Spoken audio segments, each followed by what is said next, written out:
너희는 나를 불러 주여 주여 하면서도 어찌하여 내가 말하는 것을 행하지 아니하느냐. 내게 나와 내 말을 듣고 행하는 자마다 누구와 같은 것을 너희에게 보이리라. 집을 짓되 깊이 파고 주추를 반석 위에 놓은 사람과 같으니 큰 물이 나서 탕류가 그 집에 부딪히되 잘 지었기 때문에 능히 요동하지 못하게 하였거니와 듣고 행하지 아니하는 자는 주추 없이 흙 위에 집 지은 사람 같으니 탕류가 부딪힘에 집이 곧 무너져 파괴됨이 심하니라 하시니라. 아멘. 아이들의 장난감 중에 아주 유명한 브랜드인 레고를 여러분 아실 겁니다. 이 레고가 덴마크 잘 놀다라는 그 말의 줄임말이라고 하는데요. 아이들이 자기 생각에 따라서 원하는 모양 다 만들 수 있지 않습니까? 그러니까 이제 레고가 출시되고 나서 굉장히 선풍적인 인기를 끌었고 또 세계적으로 유명한 그런 브랜드가 되었습니다. 이렇게 잘 나가던 레고에게도 위기가 찾아오게 되는데요. 언제나 성장할 줄 알았는데 1990년도 들어서면서 비디오 게임이 출시되기 시작했어요. 그러니까 아이들이 이제 이게 만들던 거에서 막 눈으로 보고 하는 그 게임에 마음이 빼앗기게 된 거죠. 그러니까 레고의 매출이 급격하게 흔들리게 됩니다. 이 사람들이 그래서 고민을 하게 된 거예요. 어떻게 하면 우리가 이 위기를 극복할 수 있을까? 어떻게 이 문제를 해결할 수 있을까 고민하다가 그러면 우리가 좀 더 다양한 방법을 시도해야 되겠다라고 생각을 해서 이제 확장성을 더 추구하게 된 겁니다. 그래서 공격적으로 이제 사업을 새로 만들고 시작하게 된 거예요. 제품의 종류도 많이 늘어나고 사업의 종류도 다변화됐답니다. 그러다 보니까 매출이 이제 다시 막 오르기 시작하더라는 거예요. 그래서 됐다. 이제 극복했다 싶었는데, 계속해서 그 새로 출시한 제품들이 실패하기 시작하고, 또 자금의 문제가 생기기 시작하는 과정을 반복하면서 2002년 이후에는 그 매출이 급락하게 되어 파산 위기에 직면하게 되었답니다. 여러분, 세계적인 브랜드인 이 레고라는 제품이 파산 위기까지 몰려지게 된 거예요. 자, 그래서 이때 그 위기감을 느끼고 우리가 어떻게 이 문제를 해결할 수 있을까? 이 근본적인 원인부터 다시 한번 되새기기 시작했는데요. 그러다가 이제 그들이 내린 결론이 무엇이냐면 우리의 핵심이 뭐냐? 우리의 핵심은 블록에 있다. 그러니까 이 핵심으로 좀 돌아가야 되겠다. 그래서 전략을 완전히 수정하게 돼요. 그러면 이제 가지치기를 해야 되지 않겠습니까? 근데 무엇을 살리고 무엇을 우리가 유지해야 될 것인가? 이것을 판단해야 되는데 이것을 판단하기 위해서 모든 것에 두 가지 질문을 던지기 시작했답니다. 그 첫 번째 질문이 그거예요. 경쟁 우위에 있는가? 그러니까 이게 다른 것과 비교해서 우위를 차지할 수 있는가? 이걸 물었답니다. 그리고 또 하나는 유일한 건가? 이것을 물었답니다. 이 질문을 통해서 그들만의 것, 어떤 것도 그들의 것을 넘어설 수 없는 것, 그게 뭘까? 결국 블록이 있었다라는 거예요. 그래서 거기에 다시 집중을 하고 이 본질적인 블록, 맞춤, 이것을 통한 재미, 이것을 추구하는 전략으로 수정하게 된 겁니다. 자, 물론 이것이 어느 사례에나 적용되는 그런 내용은 아닐 겁니다. 자신의 것들을 고수하다가 퇴보되는 경우도 있고 그래서 도태되는 경우도 있고요. 또 다양화를 통해서 새로운 활력과 원동력을 찾게 되는 경우도 있으니까 말이죠. 그러나 우리는 이 사례를 통해서 한 가지 아주 중요한 풍자 하나를 얻을 수 있습니다. 그들이 던졌던 질문, 경쟁 우위에 있나? 이게 유일한 건가? 다시 말하면 이 질문이 말하는 것은 너희가 가지고 있는 세상의 그 어떤 것도 너희를 넘어설 수 없는 너희들만의 본질, 이 레고라는 이 제품의 본질, 그게 뭐냐라는 그 질문이었고, 그렇다면 거기서부터 다시 출발했을 때 너희들이 가진 그 유일함은 경쟁력이 될 수 있다라는 것을 그들이 깨닫게 된 것이겠죠. 저는 이 내용을 보면서 그렇다라는 생각을 하게 됐는데요. 우리 그리스도인들에게 있어서도 우리의 삶의 유일함이 무엇이냐? 사실 세상과 비교할 수 없을 만큼 우리만이 가지고 있는 유일함은 무엇인가? 그것을 다시 한번 생각해 보게 됐습니다. 제가 어렸을 때만 해도 저는 더러 이런 얘기를 많이 들었어요. 교회가 세상을 주도한다. 문화를 주도한다. 정말 뭐 지금 세대들은 잘 모르겠지만 진짜 그럴 때가 있었거든요. 교회에서 저런 거 하니까 세상이 야 우리도 저런 거 한번 해보자 하고 따라 했던 것들이 사실 참 많았어요. 교회가 영향력 있었던 시대가 있었어요. 그 시대에 우쭐하기도 했고 야 이게 우리의 힘이다 능력이다 그런 생각을 하기도 했습니다. 그런데 시대가 지금 많이 바뀌었어요. 지금 문화적 트렌드도 바뀌었고 시대적 상황도 바뀌었어요. 사실 우리가 그런 것들을 따라잡는 것에 힘겨움을 느끼고 있습니다. 근데 왜 그렇게 됐을까요? 우리가 노력하지 않았기 때문일까요? 그렇지 않습니다. 애당초 이 모든 것들은 누구나 가질 수 있는 것들이었기 때문이에요. 우리의 유일함은 무엇입니까? 우리만 가질 수 있는 것은 무엇입니까? 그것은 바로 예수 그리스도, 그분밖에 없죠.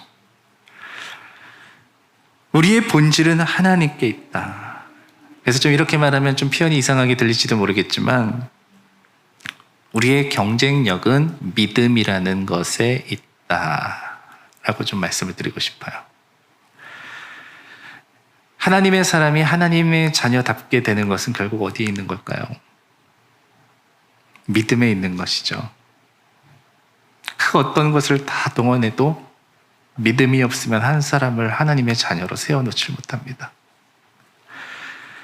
세상의 이 수많은 가치와 이 세상의 수많은 것들이 밀려 들어옴에도 불구하고 하나님의 자녀라는 이 정체성을 지켜낼 수 있는 그 원동력은 어디에 있습니까?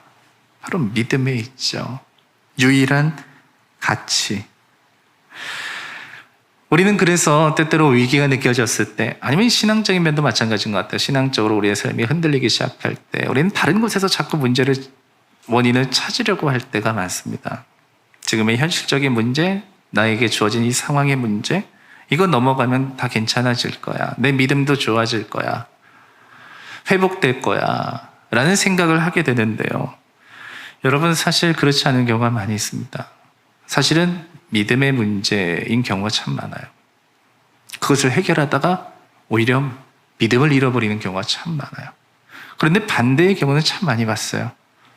믿음으로 살다 그 문제들을 극복하는 경우는 참 많이 봤습니다. 우리가 놓치지 말아야 되는 것, 하나님이 우리의 답이 되신다라는 이 신앙의 본질이다라고 말씀드리고 싶어요. 그래서 내가 세상이 흔들린다라는 것은 결국 이런 하나님에 대한 유일함이 흔들리고 있다라는 것으로 말할 수 있을 것입니다. 내가 흔들리는 것이 아니라 하나님을 향한 나의 믿음이 흔들리고 있는 것입니다. 자, 그래서 다시 한번 우리는 이 질문을 내 자신에게 한번 던져볼 필요가 있어요. 나에게 유일한 것은 무엇이냐? 정말 나에게 생각하는 그 무엇과도 바꿀 수 없는 유일함은 무엇이냐? 본인의 유일함이 되면 어쩔 수 없어요. 그 결론적으로 돈을 쫓아갈 수밖에 없고, 행복이 내 유일함이 되면 어쩔 수 없어요. 그냥 가다 보면 결국 행복이라는 것을 쫓아갈 수밖에 없어요. 그런데 예수 그리스도가 내 유일함이 되는 존재들은 어쩔 수 없어요. 어디로 가든 이리 가든 저리 가든 다 예수 그리스도라는 그분께로 귀결될 수밖에 없는 거예요.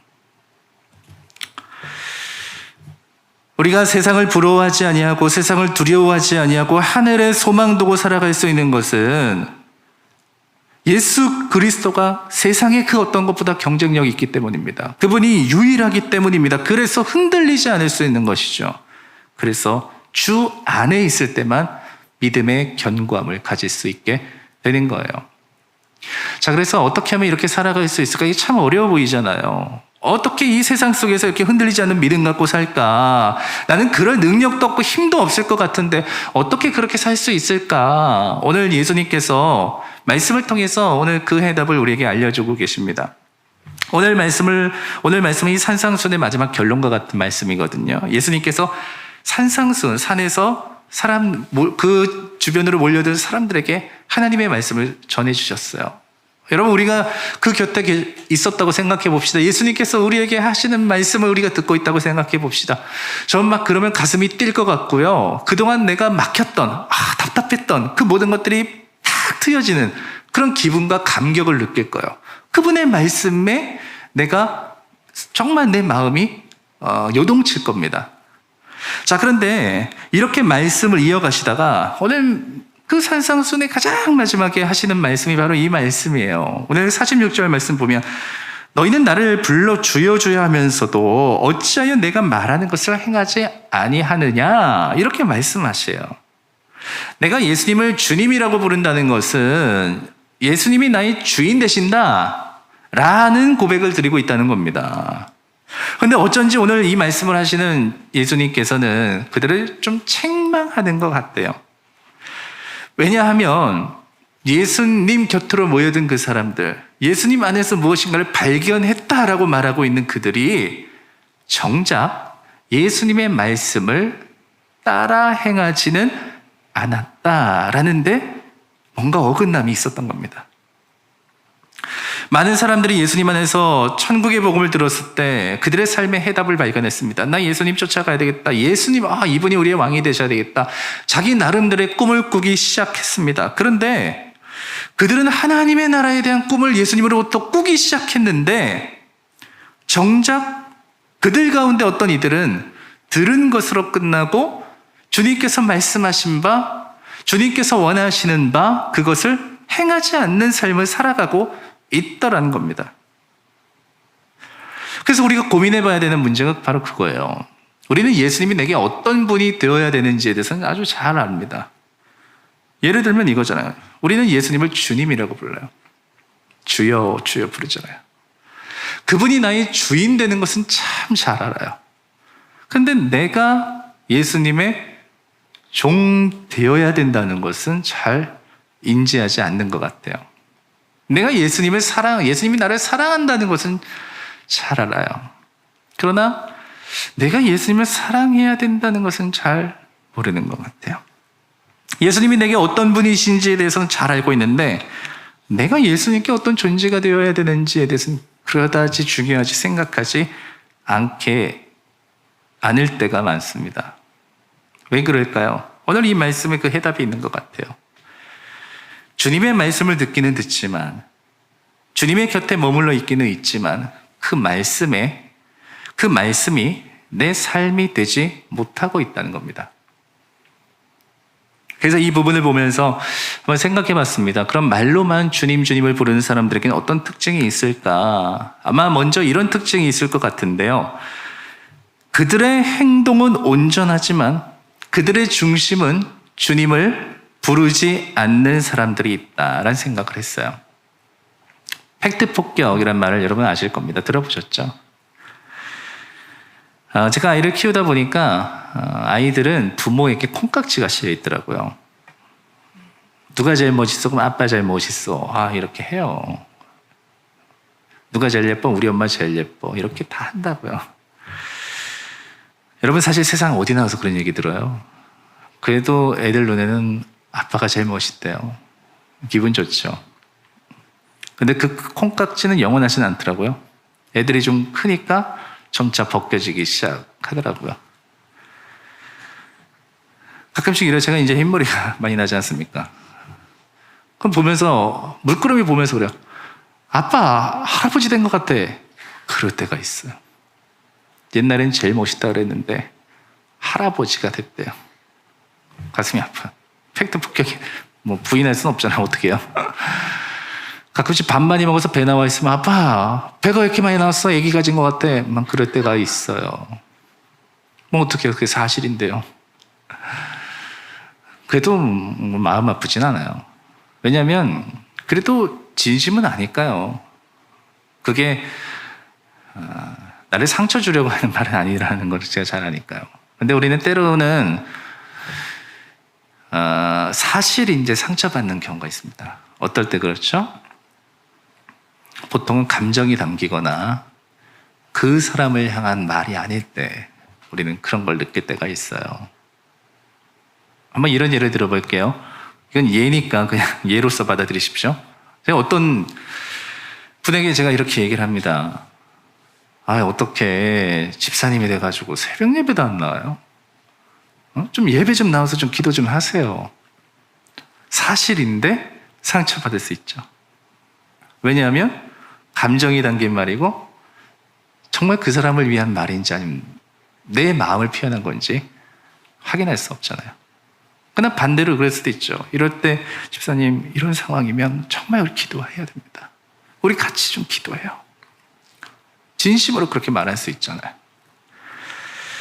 똑같은 팩트이지만 앞뒤는 전혀 다르죠. 그래서 제가 생각해 보건데 이런 외형적으로 예수님을 주님이라고 부르는 사람들의 특징 가운데 하나는 그들의 마음에 두드러지게 예수님이 결여되어 있다라는 것을 우리는 느낄 수 있습니다. 우리가 연초에 예언자에 대한 말씀을 많이 나눴어요. 우리 예언자들 보면은 여러분 읽어보시면 아시겠지만 다 심판에 대한 이야기, 다 책망에 대한 이야기, 다 그렇게 느껴집니다. 그런데 그들의 선포와 그들의 선언, 그들의 책망에는 언제나 그들의 진심이 묻어 있어요. 어떤 진심이냐? 애절하고 안타까운 거예요. 그러면 안 돼. 그러면 안 돼. 죄를 지은 백성들을 향해서 그렇게 말하는 거예요. 너희들 그렇게 하면 심판당해. 너희들 그렇게 하면 망해. 근데 이 말이요, 어쩌면 사실 이런 어려움을 겪게 되는 것은 그 예언자들 때문은 아니거든요. 이 사람들은 의로운 사람들이에요. 그런 상황 속에서도 믿음 지키며 살아가는 사람들이라고요. 근데 그 사람들 때문에, 죄를 짓는 사람들 때문에 오히려 의롭게 살고 있는 나도 지금 어려움을 겪고 있어. 그러니까 그렇게 말할 수 있어요. 야, 너네들 이렇게 죄를 졌잖아. 그러니까 심판당해도 싸지. 그렇게 말할 수 있다고요. 그런데 예언자들은 그러지 않아요. 안타까운 거예요. 왜 그렇겠습니까? 하나님의 말씀을 들었을 때 무엇까지 들은 거예요? 하나님의 마음까지 들은 거예요. 그분의 마음의 아픔을 느꼈던 거예요. 그러니까 그들도 벼랑 끝에 서 있는 아이들에게 하는 것처럼 그러면 안 돼. 너희들 그렇게 하면 죽어. 그렇게 이야기하는 거 아니겠어요? 마음으로 예수님이 주인 되지 못하는 사람들의 특징이 있다고 생각해요. 그들의 모습은 겉으로는 온전한 것 같아요. 그런데 그 마음에는 예수님이 없어요. 나타나지가 않아요. 그것 중에 하나가 이런 것 같아요. 나는 잘하는데 너는 왜 그래? 우린 끊임없이 그런 생각들을 하게 돼요. 여러분, 이상하게도 이런 생각들은 진짜 잘하는 사람들보다 내가 잘한다고 해서 착각하는 사람들이 더 많이 하더라고요. 나는 잘하는데 너는 왜 그래? 늘 우리는 사람을 판단하고 정죄하는 데 익숙하거든요. 근데 한번 여러분 생각해 보세요. 그럼 나는 다른가? 나는 그렇지 않나? 내 눈에 거슬리는 사람이 있을 수도 있어요. 내 마음에 들지 않는 사람이 있을 수 있어요. 신앙적으로 또 내 기준에 미치지 않는 사람들이 있을 수 있어요. 여러분, 그런 사람들 볼 때 여러분 어떻게 생각하세요? 나는 그렇지 않은데 너는 왜 그래? 여러분, 이런 맥락에서 생각이 듭니까? 정말 그 사람들을 위해서 애끓는 마음으로 기도하고 애끓는 마음으로 그들을 도와주고, 혹시 여러분들은 어느 쪽입니까? 행동은 온전해 보이나 그 안에 예수님이 없는 사람들은 그 마음을 숨길 도리가 없어요. 결국 입으로만 주님을 부르는 사람들의 모습인 것이죠. 자, 또한 이런 모습도 있는 것 같아요. 입으로는 주님을 부르지만 말씀을 따라 살지는 않는 경우도 있는 것 같아요. 사실 이게 굉장히 흔한 경우고 가장 많은 경우거든요. 주여 주여라고 부르지만 말씀이 나타나지 않는다. 그럼 어떤 사람이 이렇게 반문할 수도 있어요. 행위가 중요한 거 아니잖아요. 믿음이 중요한 거잖아요. 지금 우리는 그것의 경중을 말하고 있는 것이 아닙니다.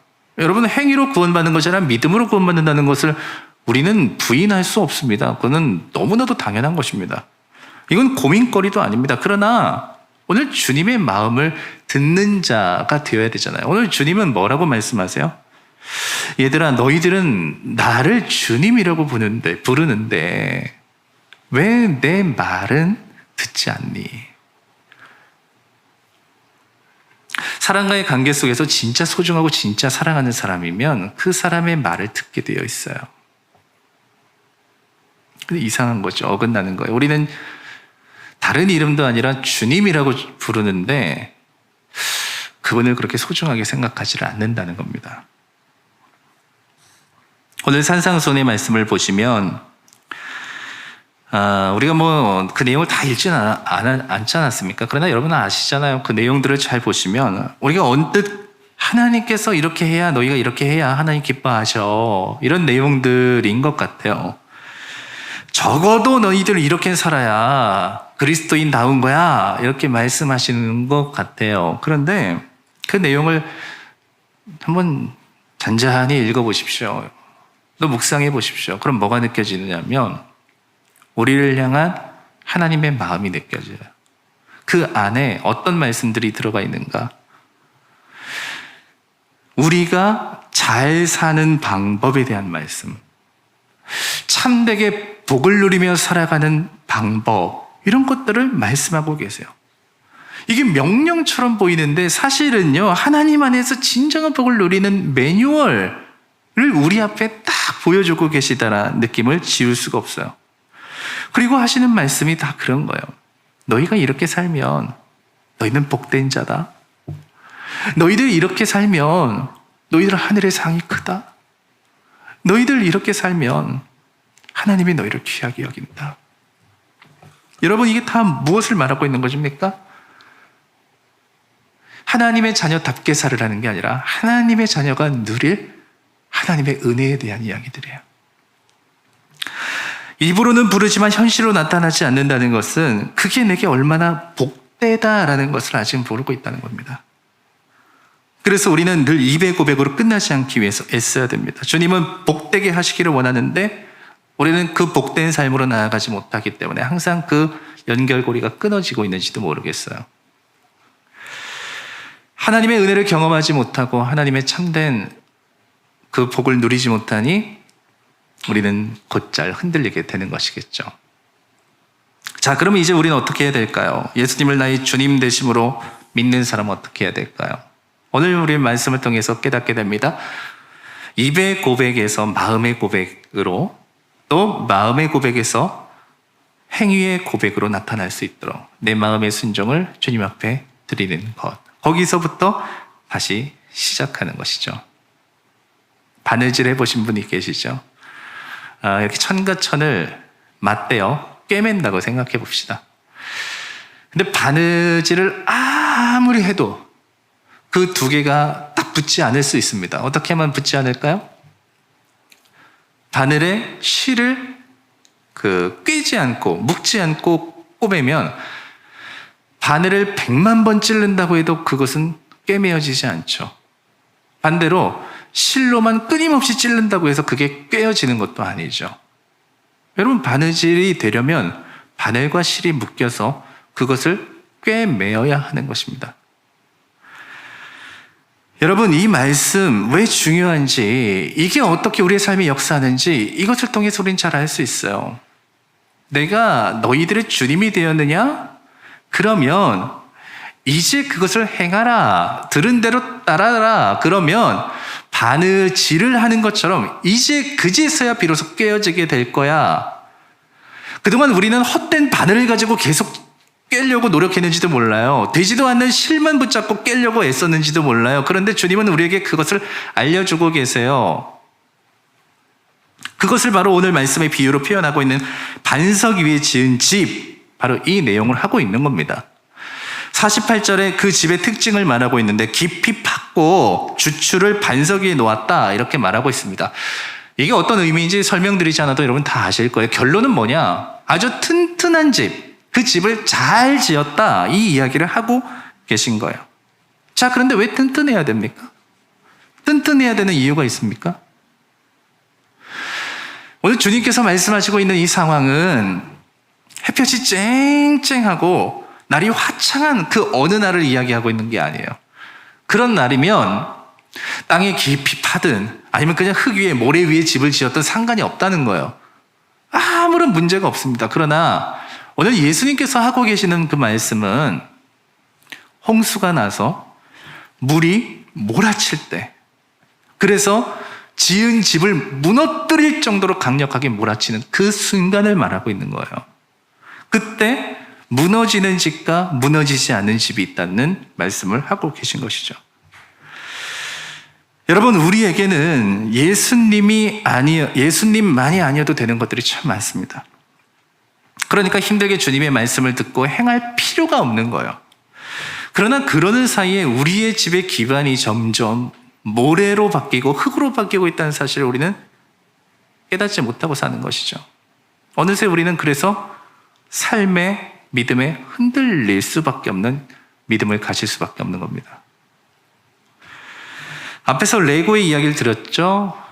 레고의 경쟁력은 다양성 속에 있는 것이 아니라 레고만이 가질 수 있는 이 블록이라는 본질 속에 있었다라는 말씀을 드렸습니다.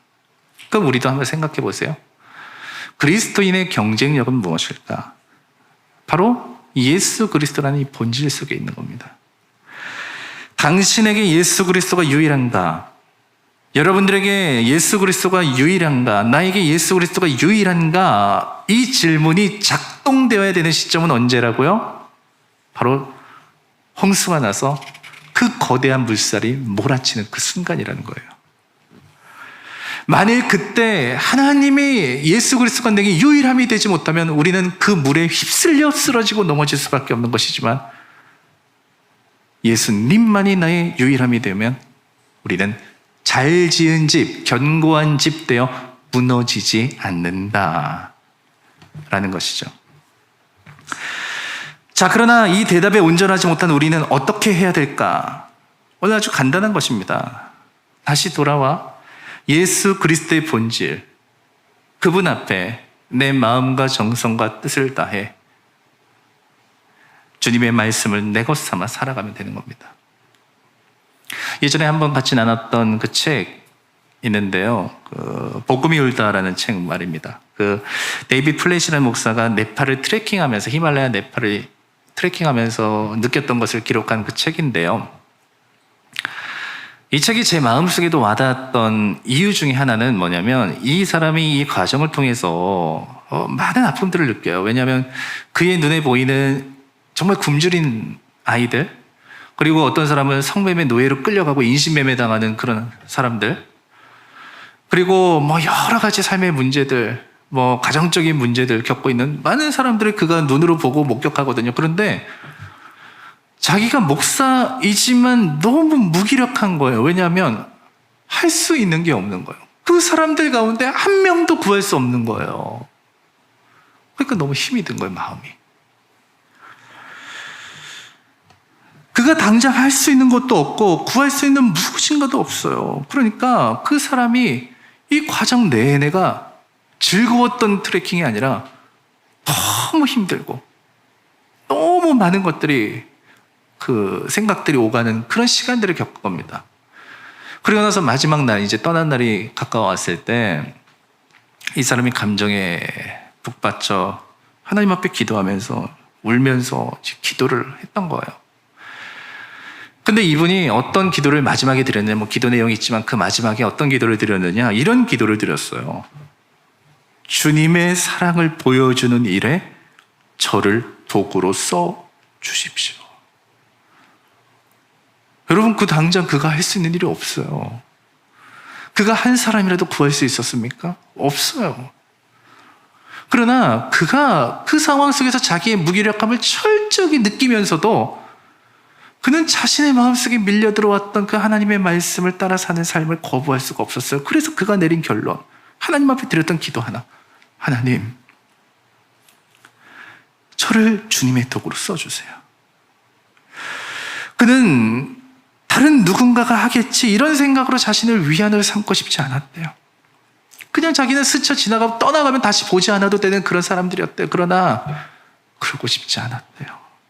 그래서 그가 할 수 있는 거, 하나님, 저는 주님의 도구가 되고 싶어요. 여러분, 이 과정 가운데서 흔들림이 없었을까요? 이해되지 않는 상황이 없었을까요? 마치 몰아치는 물살처럼 그의 삶을 휘감는 일들이 없었을까요? 그 모든 상황을 주님의 말씀을 따르라 라는 이 부르심을 받았을 때 그는 깨닫게 된 것이 있어요. 아, 주님의 말씀을 따라야 그로부터 다시 시작되는구나. 흔들리지 않는구나. 견고해지는구나. 여러분, 이게 말씀을 따라 사는 사람들의 능력인 겁니다. 여러분, 말은 휘황찬란하지만 실속 없는 인생이 많습니다. 행위는 온전한 것 같으나 그의 마음속에 예수 그리스도가 결여되어 예수가 드러나지 않는 인생도 많습니다. 우리가 무엇을 놓치고 있나요? 예수 그리스도, 그 유일한 분, 나의 주인 되심. 혹시 그건 아닙니까? 잃어버려도 괜찮은 것이 있고 잃어버리지 말아야 되는 것이 있습니다. 우리는 생각해요. 다른 것들 다 있으면 내 믿음도 좋아질 거 아니에요. 그 방법이 틀렸어요. 예수 그리스도가 있어야 내 믿음이 좋아지는 거예요. 다른 것들이 아무리 그 집이 견고해도 그 바닥이 모래면 창수가 부러치면 무너지는 것입니다. 그러나 집이 초라해도 예수 그리스도란 그 반석 위에 서 있으면 그 집은 무너지지 않습니다. 오늘 여러분들에게 묻습니다. 여러분들은 그분 위에 지은 집의 인생이 되어가고 있습니까? 오늘 그 본질을 우리는 지켜내고 있습니까? 오늘 여러분들은 어떤 집의 사람입니까? 하나님의 말씀을 따라 산다는 것, 그건 남의 일처럼 느껴지십니까? 믿는 것 같기는 한데 믿는 사람이나 안 믿는 사람이나 아무런 차이도 없이 살아가십니까? 주님의 도구로 사용해 주세요. 그거는 시간이 있고 여유 있는 사람들의 이야기처럼 들립니까? 내 일이 아닌 것들이 너무나 많습니까? 과연 우리는 어떤 집으로 살아가고 있습니까? 예수님을 찾아온 수많은 아픈 사람들, 그들 가운데 아픈 사람들만 있었겠습니까? 어떤 사람들은 삶의 여유가 있는 이들도 있었을 것입니다. 그러나 그들을 향해 주님은 말씀하십니다. 얘들아, 너희들의 진정한 복이 뭔 줄 아니?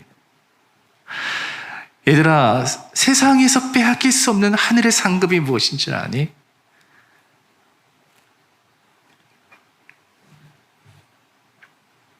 하나님이 너희를 복되게 하신다. 오늘 그 은혜로 우리를 초청하고 계신 것이죠. 그리고 말씀하시는 거예요. 하나님의 뜻을 행하라. 내 말을 지켜 따르라. 미루어두지 말고 지체하지 말고 거부하지 말고 예수님의 말씀을 행하면 흔들리지 않는 견고한 집 되게 하십니다. 홍수가 몰아칠 때를 한번 생각해 보세요. 막 집이 여러 채가 있는데 막 물이 쏟아져 내려오고 있어요. 처음에는 겉모습으로 봤을 때는 다 비슷비슷하게 생겼습니다. 그런데 비가 오고 홍수가 치자 집들이 떠내려가기 시작하는 거죠. 근데 그 중에서도 유독 견고하고 튼튼하여 떠내려가지 않는 집이 한 채가 있는 거예요. 여러분, 사람들은 어디로 피할까요? 그 집으로 피할 거예요. 물이 막 몰아치는데 그 집이 견고하게 딱 버텨주고 있으면 그 물살이 갈라지겠죠. 사람들은 그 빈 공간으로 자신의 몸을 기댈 겁니다. 그게 그리스도인들이, 세상 사람들, 그리스도인들이 연약한 주님의 인생들을 마주하는 방법입니다. 주님은 우리를 그렇게 만들어주세요. 그리고 그런 믿음의 삶을 살아가게 만들어주십니다. 이 세상 속에서 당신의 말씀을 끝까지 지켜 행할 사람들을 부르셔서 하나님의 되심을 경험하게 하십니다. 그래서 오늘 말씀을 통해 여러분들에게 결론처럼 이렇게 말씀드리고 싶어요. 주님의 말씀을 듣고 행하는 자는 흔들리지 아니하리니. 그 무엇도 흔들릴 수 없는, 흔들지 못하는 견고한 믿음의 백성 되는 저와 여러분 되기를 축복합니다.